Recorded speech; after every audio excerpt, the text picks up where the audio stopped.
Repita comigo: frescobol, estilo cooperativo. Tênis, estilo competitivo. Não há nada melhor do que você ter um amigo que coopera com você. Ele opera com, ele anda com. Uma dos textos bíblicos, uma vez que eu preguei um retiro em Carmo do Cajuru, sobre amizade. Um dos textos que eu usei foi João com a cabeça no ombro de Jesus.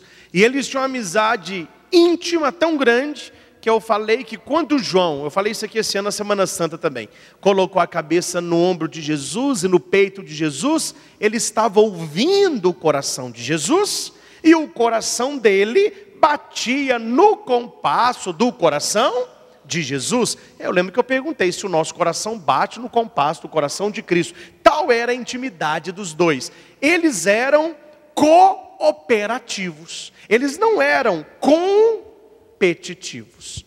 A coisa pior que existe é você ter um amigo que não quer cooperar com você, ele quer competir com você. Eu sou melhor, você é pior.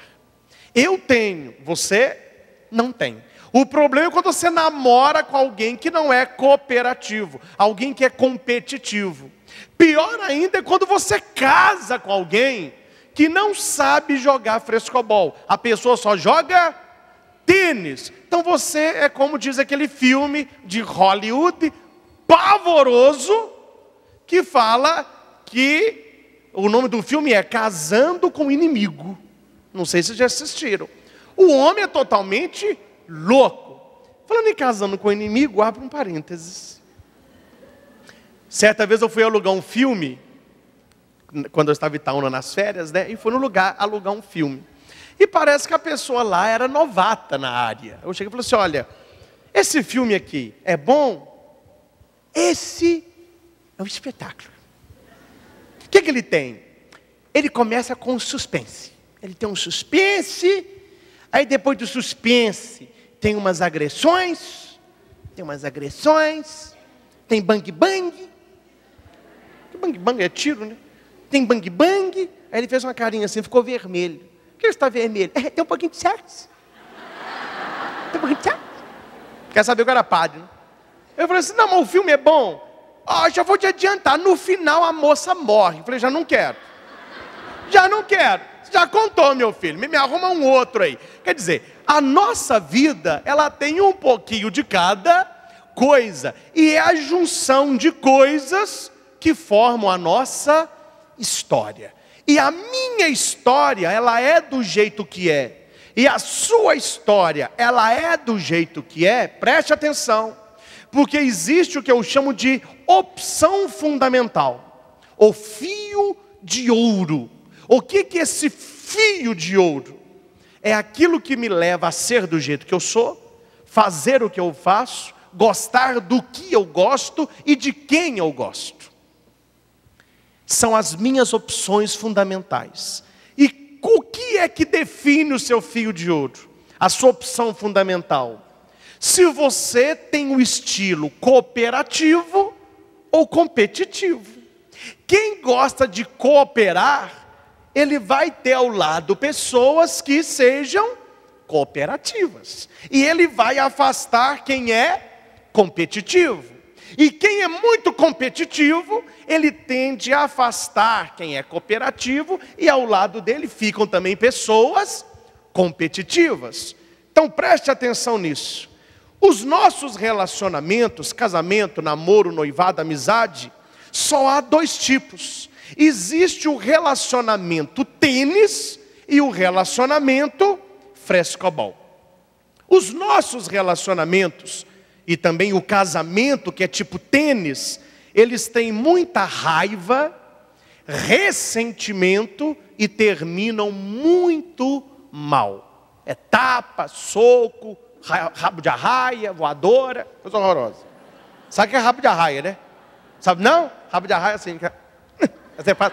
É o rabo, né? Rabo de arraia. Você filmou o rabo de arraia, meu filho?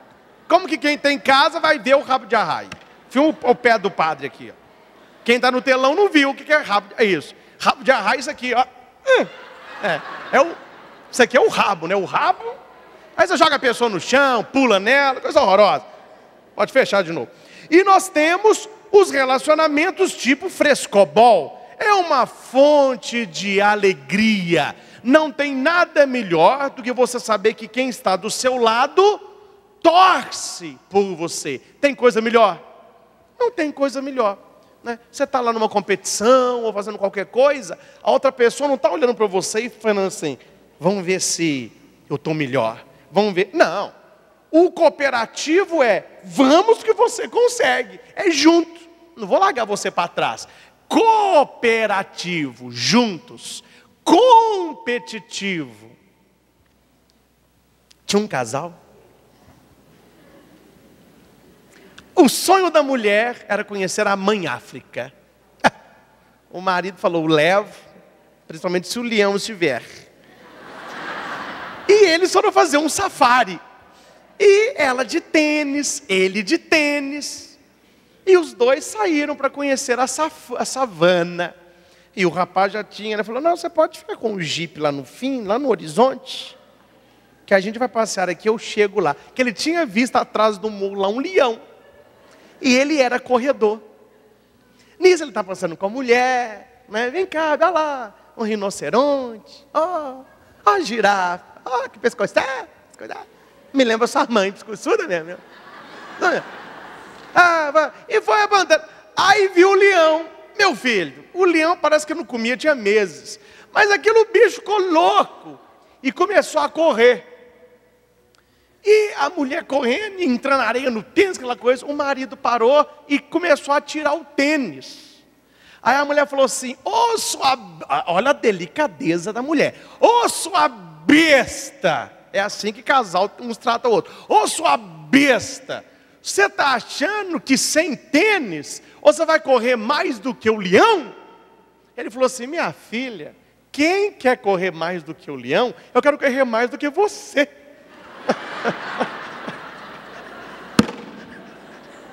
Quem está preocupado de correr de leão? Eu quero correr.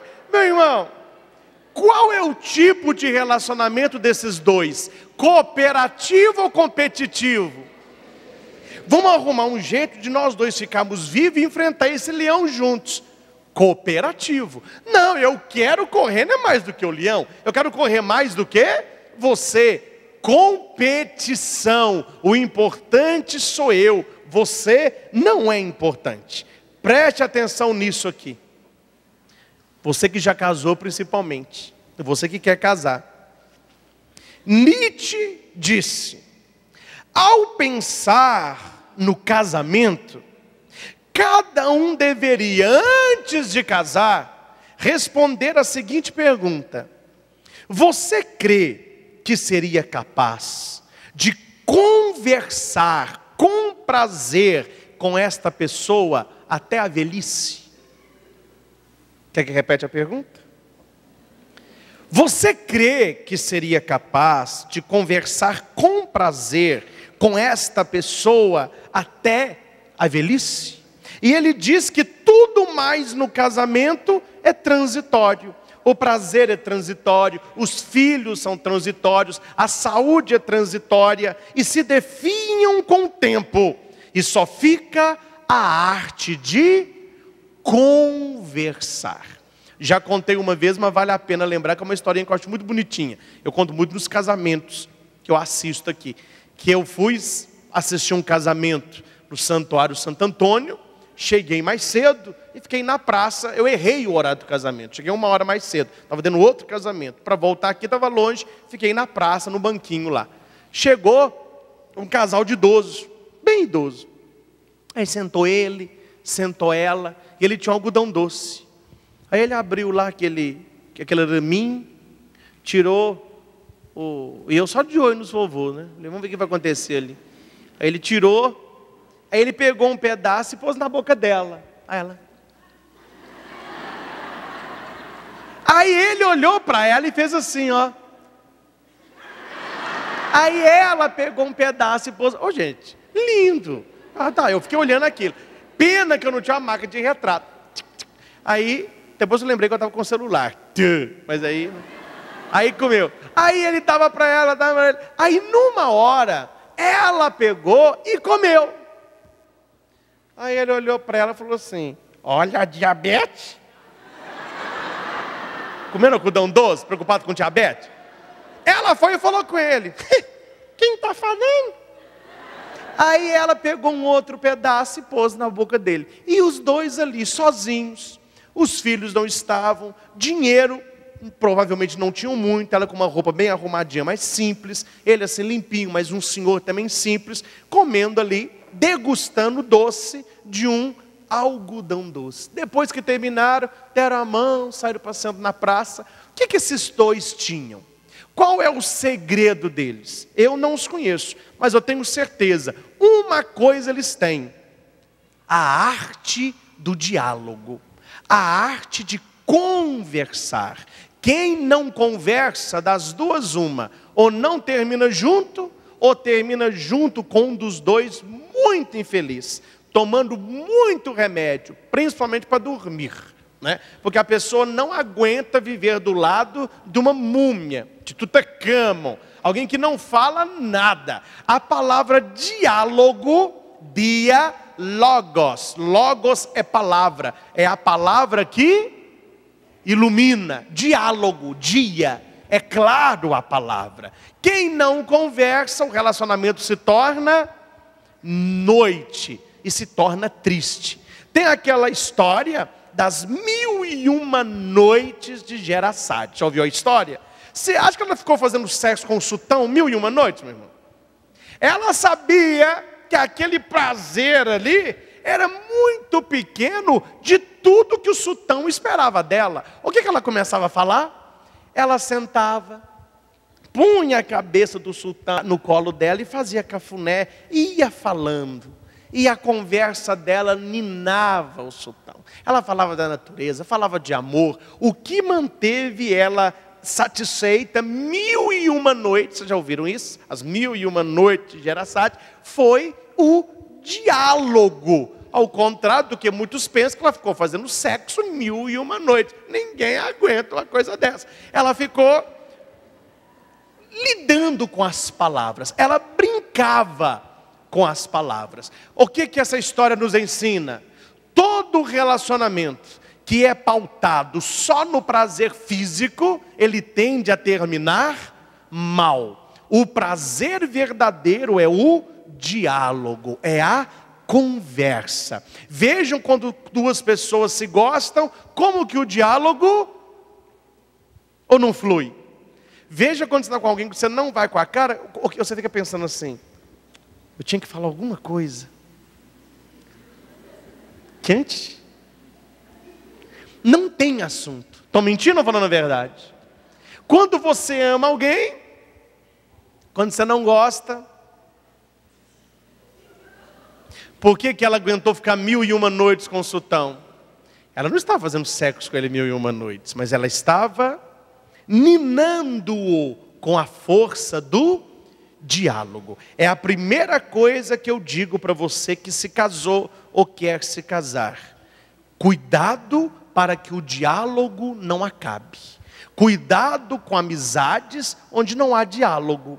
Com namoro onde só se beija, onde não se conversa. Com noivado onde só se fala de coisas fúteis, mas não abre o coração, né? E principalmente o casamento. O casamento é o lugar do diálogo. Se você quiser que a luz ilumine a sua casa, converse um pouco mais.